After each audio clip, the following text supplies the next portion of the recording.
want to start with offering my condolences because I heard that one of your colleagues passed away. So I was really sorry to hear that, and yeah, I want to offer my condolences. All right. Okay, we'll get started.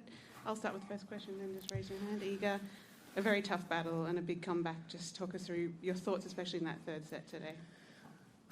Well, there were many thoughts. For sure, yeah, I didn't feel like I had, control over this match, but I wanted to, fight till the end, and I knew that, as I said on the post-match interview, it's hard for anybody to keep, that level that Danielle showed, in the second set and at the beginning of the third. So I just wanted to be ready whenever I had a chance to come back and to,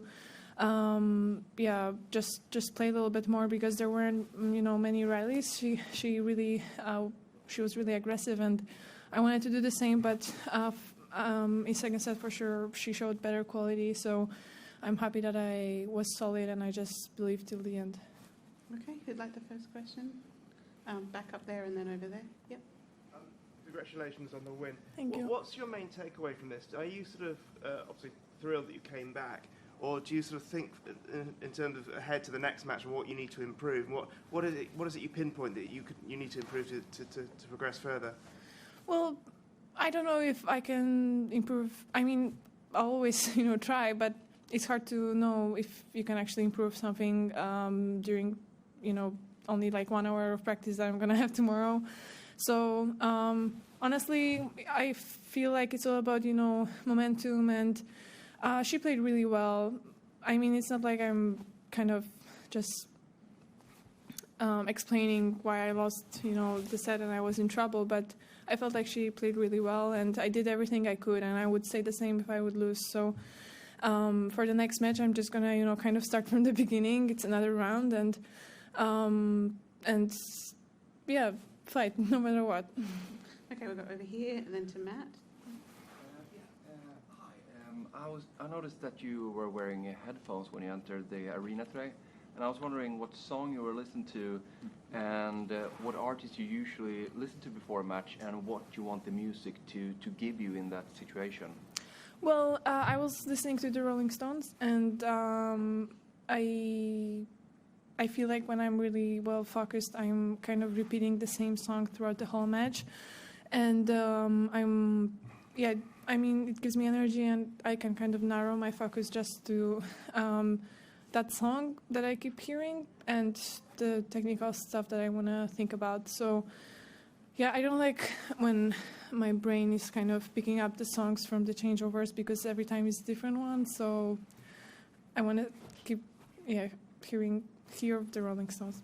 Which song? Do you remember which song by Rolling Stones? I don't want to say, because I already said a couple of times, and like it became like the anthem of the tournament or whatever, and it ruined it a little bit for me. So I don't want to say. I mean, I had it on my first Roland Garros that I won.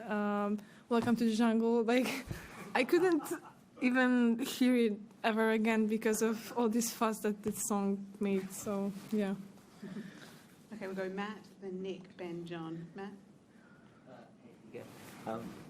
It looked like there was for a stretch in the second set, and then early in the third set, you were just having a lot of trouble controlling your forehand, and then all of a sudden, you stopped having trouble controlling your forehand. And is there some adjustment, or is it just come and go by chance? I mean, what happened there? Well, I try to, do the right movement, and I keep my hand fast, no matter what. Sometimes it went in, sometimes not. I know that I still have many things to improve in my forehand, as in, other shots. For sure, yeah, it didn't work during some part of the match. I can't tell you why it clicked. Maybe, it's really, different factors. Maybe she played a little bit slower. Maybe I had it, closer, whatever. Like, sometimes the momentum changes and then it's easier. So, but for sure, I would say in second set, I was overall, a little bit frustrated. So also it didn't help. And in third, I came back to my normal kind of focus. Okay, Nick. She's a really intense opponent. I think that's well known. Does that impact you at all on your side of the court? And when you're down 4-1 in the third set against her, are there any of those sort of dark thoughts of I can't climb back, or this is going to be the end for me? Well, I mean, you're not going to lie to yourself. Obviously, you know that you're losing 4-1, but the only thing you can do is just try again. And at that point, you kind of know that you may lose, and you can actually relax a little bit more because you know that, okay, probably I'm going to lose, so, you know, I don't care anymore. And then it's easier. So sometimes it works like that, but it doesn't change the fact that I just kept trying, you know. I kind of accept that I'm not going to only have these, you know, motivational and positive thoughts. But when I go and start the rally, I am, you know, still, well, I hope most of the times I have the same kind of intensity, you know. But yeah, for sure it impacts the fact that she's so intense. I think it will impact anybody because she just, you know, she's playing really fast. And like sometimes it felt like she's even like closing her eyes and really hitting just through the lines, you know, and there was nothing I could do. But still, as I said at the beginning, I was kind of sure that she's going to have trouble maintaining that level throughout the whole match. Okay, we'll do 4 more. Ben, John, Varney, Aki. Ben? Sort of a two-part question. The first, you just beat a former champion and a former finalist to make only the third round. So how proud are you of getting through this very tough first couple rounds? And then second, Danielle said during her press conference this is going to be her last year on tour. I'm curious what you think of that and sort of your memories of playing her. You had some big matches against her in your career. I didn't know that she's planning to retire, so yeah, we played so many, you know, tight matches that, well, they were hard, so I don't know if I'm going to miss that, but for sure she showed, you know, great tennis and, you know, really great passion and determination, so I know she's not done yet, but for sure I'm going to congratulate her for her whole career, you know. And the draw, well, it was tough, and it happens, you know. I think it was even like the toughest one I ever had, maybe even more than when I was unseeded, you know, a couple of years back. So I'm proud to survive this and already thinking about, you know, the next goals. John? Just further to Ben's question, which was going to be my question also, about the draw. Does any part of you feel like the third round, after 2 challenging opening matches like that, might be a little bit less intense for you to then move on and start thinking about the rest? Sorry? Feel like the third round for you might be less intense and give you a chance to think about something further down the track? Well, no, because I don't know how Linda is going to play and how the match is going to look. So I'm ready for every match kind of to be intense. Obviously, sometimes it's more intense with players that are, you know, having different styles. But she's also playing, you know, really good and really fast. So I'll be ready. And I don't mind actually that it was intense because I remember also when I started the tournament with some easy matches, then I felt I had trouble. I was a little bit rusty when the tough moments came, you know. So honestly, every Grand Slam, like the path can look really differently. But at the end, I came to the conclusion that it doesn't really matter. You just have to be ready. And I mean, on the US Open in 2022, I also had trouble, you know, and I think it was third round against Yule. So against Aryna in semi-final as well, so it doesn't really matter, I guess. Okay. Barney? What you said earlier, the fact that you can't really plan to improve something on the 1 hour a day that you play.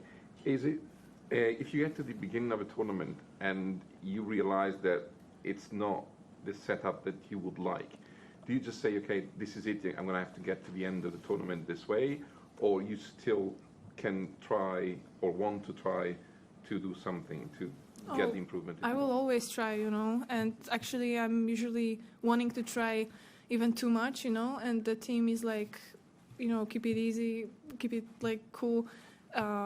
If you're gonna kind of just try and try, these things may improve, you know. But I think like any champion would say to you that basically probably like most of the times they haven't felt, you know, comfortable throughout the whole 2 weeks, you know. of the Grand Slam. So we've seen many tournaments where, I mean, Novak, I haven't seen him play, but it seemed like he's not winning too easily, you know. So he's also that kind of person that probably improves during the tournament and is able to do that. I also, you know, saw Rafa on some tournaments doing that. So I'm just trying to, you know, take an example from that and not panic too early.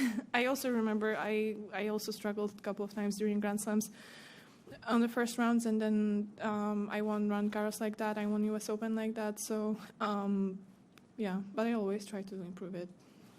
But as I said, during 1 hour practice, there's not much you can improve probably. It's probably just in your head, and yeah. Okay, last one, Aki. We have talked about your new serve quite often, but I also think that you changed it, the way you return. Maybe used to bend your knees more deeper. I think it's fluid. Yeah. You're changing or not? No, sometimes we're playing throughout the whole year, so it may change a little bit, and sometimes it's hard to keep the same technique when I haven't had time, you know, to practice some stuff. But usually, yeah, I would say I returned, you know, like when I got down and then up a couple of tournaments, but usually my return is better when I stay at the same level with my head, and yeah. But yeah, I'm trying to kind of work on that, but there's so many things to work on that.